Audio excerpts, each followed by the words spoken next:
There is a bird at your feeder right now that has never met you before. You can usually tell. It moves a little differently. It lands farther back on the perch. It watches you for a half second longer before it drops its head to eat. It hasn't learned you yet. It doesn't know what you are. And then there is the other kind. The young bird that comes to your feeder for the first time in spring and lands immediately. Settles right in. Doesn't pause at the edge, doesn't study you before deciding you're safe. It just lands. Like it already knows. Like it already has an opinion about you. It does. What you are watching in that moment is the end of a process that started before that bird ever left the nest. Weeks before it ever saw your face. While it was still in the dark, still learning what the world sounds like, before it knew what the world looked like. Its parents were already telling it things about you. Welcome back to Backyard Bird Mind. If you're new here, subscribe before you leave, because what you're about to learn changes the way you look at every bird in your yard.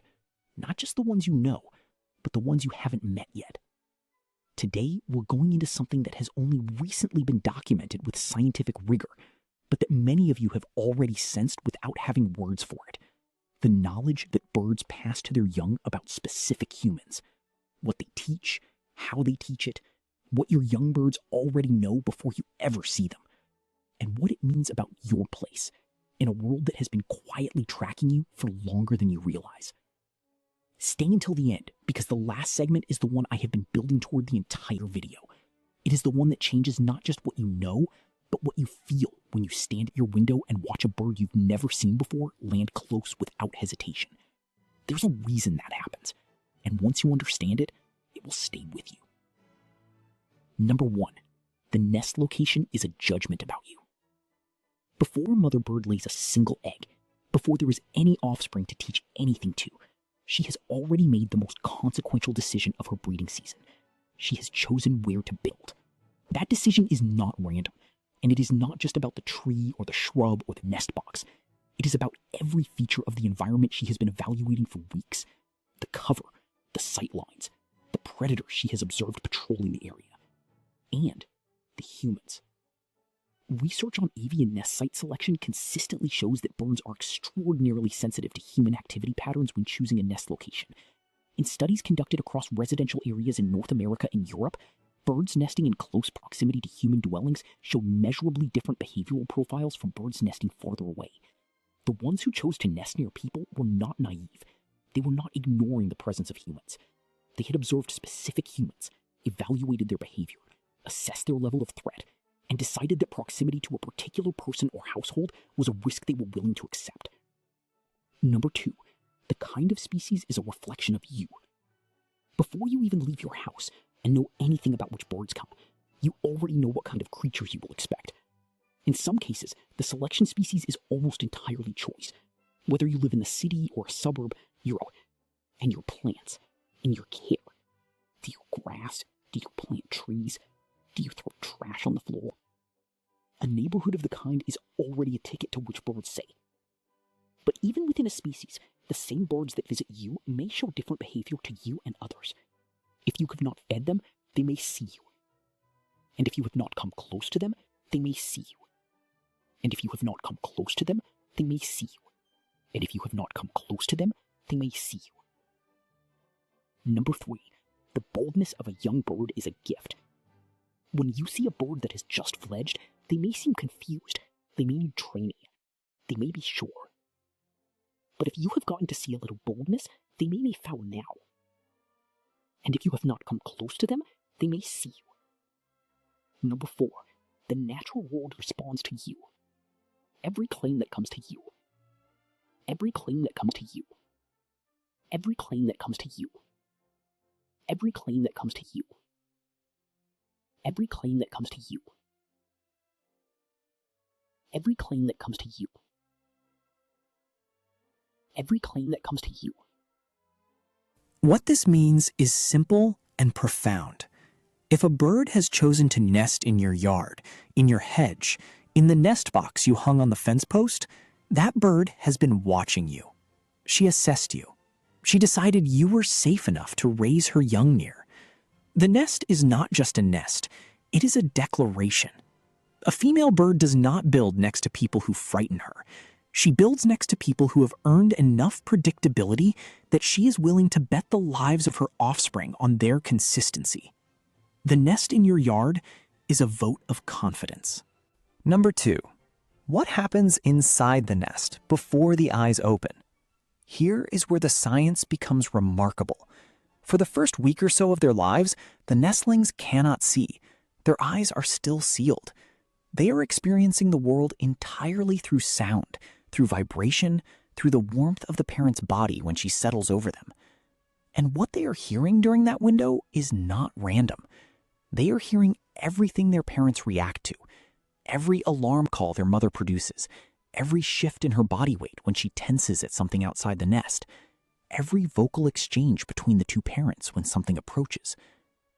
Research from the University of Exeter, examining how songbirds transmit threat information to their young, found that nestlings begin learning the acoustic signatures of danger through their parents' responses before they ever open their eyes. The parent's alarm call, produced in response to a specific stimulus, occurs consistently enough that nestlings begin to associate the call with the arousal state it triggers in the parent body above them. They are learning a threat catalog. They are learning what sounds dangerous, what sounds neutral, what sounds like nothing to worry about. Your voice, if you speak softly near the nest, may be part of what they learn to associate with nothing to worry about. The sound of you filling the feeder, the particular rhythm of the way you move through the yard. All of this is reaching them before they can see you, before they have any independent experience of the world at all. They are learning you by proxy. Number 3, the alarm call is a file, and it has your name on it. You already know from previous episodes that the black-capped chickadee's alarm call is one of the most information-rich sounds in your yard. The number of D notes at the end of the call encodes the size and agility of the threat. Small, fast predator, many D notes. Large, slow predator, fewer. What is less widely understood is how specifically that encoding applies to individual humans. When a parent chickadee observes you coming outside, it produces a call. The structure of that call reflects its assessment of you at that moment. If you have been consistent, calm, non-threatening, the call is minimal or absent. If you are unfamiliar, moving quickly, behaving unpredictably, the call structure changes to reflect that. The nestlings are hearing this repeatedly. Every time you appear in their parent's acoustic field, there is a response, or the deliberate absence of one. Over the course of weeks, they are building an association between you, your sounds, your movement patterns, the vibrations of your footfall through the soil, and a specific threat level, which, in your case, if you have been consistent and calm, is close to 0. This is not metaphor. This is acoustic imprinting. By the time those young birds fledge, before they have had a single independent interaction with you, they have already filed you under a specific category, the category their parents assigned you, the category you earned. Number 4, crow juveniles inherit specific human threat data, including faces. The research on crows and human facial recognition is among the most striking in all of bird cognition science. Studies at the University of Washington demonstrated that American crows can recognize individual human faces, hold negative associations with specific people for years, and pass that information to other crows through social learning.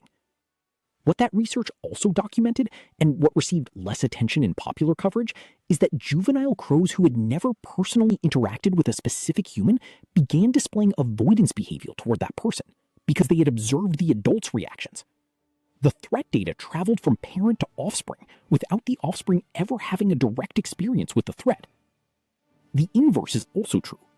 Juvenile crows in the vicinity of humans the adults had come to associate with safety and food showed significantly reduced alarm responses to those individuals. They had inherited a positive classification, a relationship they had never personally built, but that had been handed to them, intact, through the social transmission of identity information. If crows visit your yard regularly, the juvenile birds among them are not starting from scratch with you. They arrived already knowing you. Not fully, not in the way the adults know you, but carrying a preliminary assessment that positions you on the safe side of the ledger before the first interaction ever happens. You have a reputation among birds that preceded you. Number 5. The fledgling that seems fearless has been briefed. You have probably seen it. A young bird, unmistakably young. The short tail, the slightly off-proportioned head, the softer plumage, lands at your feeder or on your porch rail and simply doesn't flee when you approach. You come within 3 feet, and it stays. You lean in, and it tilts its head and looks at you, and there's something about the quality of that gaze that is different from a bird that has learned to tolerate you over years. It is not habituated tolerance. It is something closer to prior information.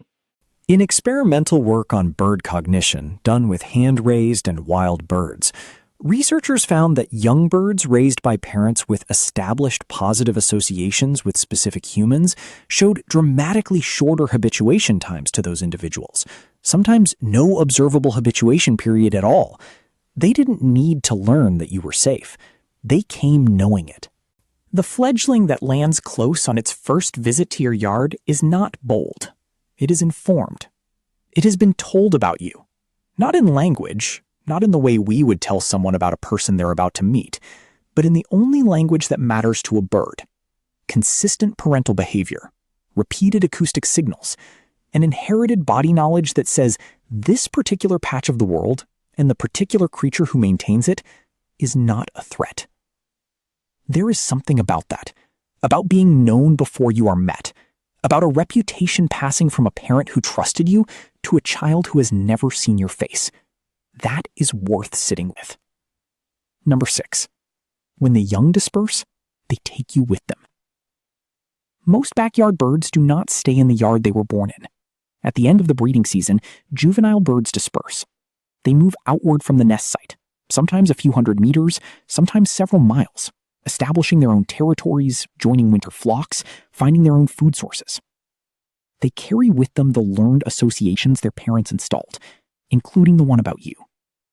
When a young cardinal born in your holly bush establishes a territory 2 streets over and begins assessing the yards around it, one of the things it has in its catalog is a rough template for what a safe human feeding station looks like and what the behavior of a trustworthy human feeder sounds and moves like. You shaped that template. Without knowing it, without intending to, you provided a reference case that that bird will use to evaluate every yard and every human it encounters in its adult life. The birds that visit your yard are not just present, they are carrying something forward. The relationship does not end when they leave. It goes with them, translated into a behavioral framework they will use for the rest of their lives. You trained birds you will never see again. Number 7. What it means when a stranger lands close. There is a particular moment that many people who feed birds for years eventually experience and never quite forget. A bird arrives in your yard that you have never seen before. Not your regular cardinal, not the chickadee you have named after watching all winter, an unfamiliar individual. New coloring pattern, slightly different size, a bird you cannot place. And instead of keeping its distance and watching from a branch at the far edge of the yard, it lands close. Closer than any new bird usually lands. Close enough that you feel something move through you.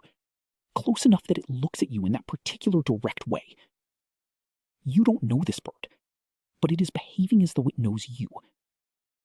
It may have come from a yard where someone who cared for birds the way you do was doing the same thing for years. Someone who was consistent, calm, reliable. Someone who earned the same assessment you have. And when that person was no longer there, the birds they had shaped moved outward and eventually found you. And something about your yard, your behavior, your presence, confirmed what they already had a template for. Safe, known, reliable. Or it may have been born in your own yard and is returning for the first time as a young adult. Its parents' assessment of you built so deeply into its behavior that it doesn't even register the distance between you as remarkable. Either way, that bird knows something about the world, and part of what it knows includes something that looks like you. Number 8. The one that comes when you need it most. I want to end here because it belongs here. Everything we have covered today is science. It is documented, replicable, measurable, Young birds inherit threat classifications from their parents. Fledglings arrive at your yard preloaded with their parents' assessment of you. The bird that lands close without caution has been briefed. These things are true. They are also, for many of you, not the most important part of this story. Many people who watch birds long enough have a moment they don't know what to do with. A bird arrives, unexpectedly, during a time of grief, during the weeks after a death, in the difficult silence that follows a loss. And the bird does something ordinary. It lands on the feeder. It looks through the window. It stays longer than birds usually stay. And something in you goes still. Not afraid. Not confused. Still. Like a message reached you in a language you don't have words for, but understood completely.